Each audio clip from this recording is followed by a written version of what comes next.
be, and this may feature, who knows? Because this is an international story. Because of you both being here, I looked into the international files. Not covered by our Ministry of Defense, but maybe covered by yours.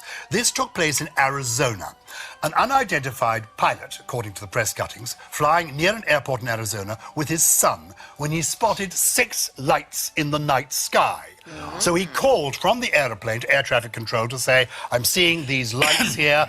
I wasn't expecting any other planes. There are none supposed to be on my landing path. Can you tell me what's going on? They said there are no other planes. He said, I'm seeing 6 bright lights coming towards me. Mystery unresolved.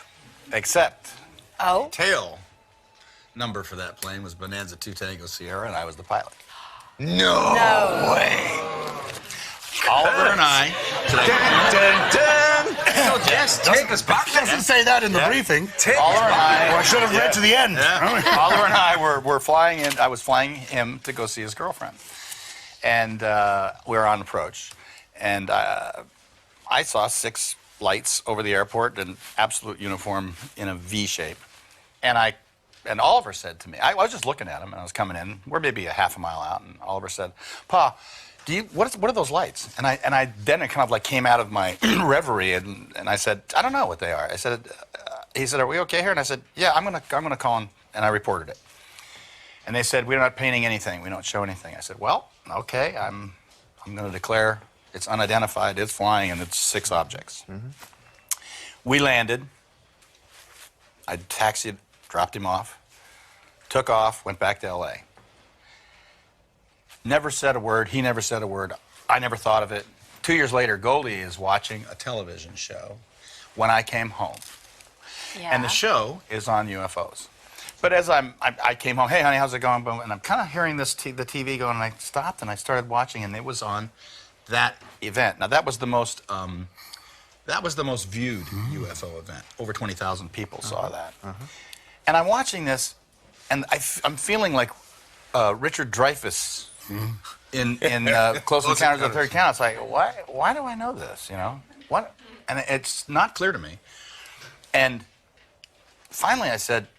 Then they said a pilot reported it. A general aviation pilot reported it on landing. I'd never thought of it since then, and I said, "That was me. That was me." And I said, "Wait a minute. I'll go to my logbooks." So I went to my logbooks, and there was the flight at that time, and I didn't mention anything about the UFO. The fascinating part of that to me is that it just went literally out of my head. And Oliver never mentioned it. And had I not seen that show, I'd have never thought of it again. Amazing. Now, that, to me, was the weird part. Believer now, Chris? Yes. Yes. I'm convinced. It's just unidentified. It's just unidentified. It's flying, and it's And it's an object. an object. Yeah. All right. Moving towards you at this. We need to move on to your film. There's a story that, another story involving you and your son that I want to ask you about because I don't know the details on this story, but you guys saw a UFO. True? Oh, you're talking about, yeah, it is In a true. plane, right? Yeah. Yeah.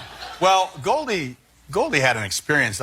She wrote about it in her book. But anyway, so she's not just a firm believer. She had an experience. So one time, Oliver, I was flying. It was in a time where I was kind of like I just a couple years earlier learned to fly. So I was still at a period in my life where any excuse to fly would do.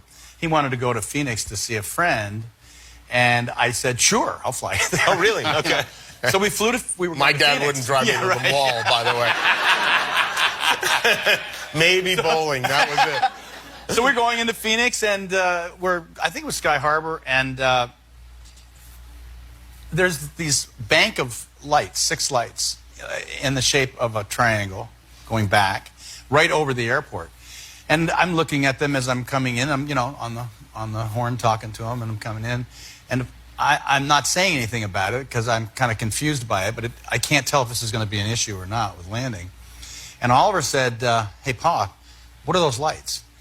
And I said, "Yeah, I don't know. I don't know what they are." And so anyway, I called up the tower and I said, "What are you guys painting tonight over the airport?" And they said, "We're not showing anything. What are you seeing?" I said, "Well, there's 6 lights in a row." And they said, "Do you want to report this?" And I said, "Look, I can't identify it. It's flying, and it's 6 objects. So that's what it is, right?" So we landed. I dropped him off, flew home. Years later, I come home, and Goldie's watching this show on UFOs. And the most reported one of all time was this one in Phoenix. And I'm watching, I start to see this show, and I said, wait a minute. That's the night Ollie and I were landing in Phoenix. I remember that. And I said, wait a minute, I've got it in my logbook. So I went to my logbook, and I didn't mention anything about the reporting the UFO, but my flight was logged.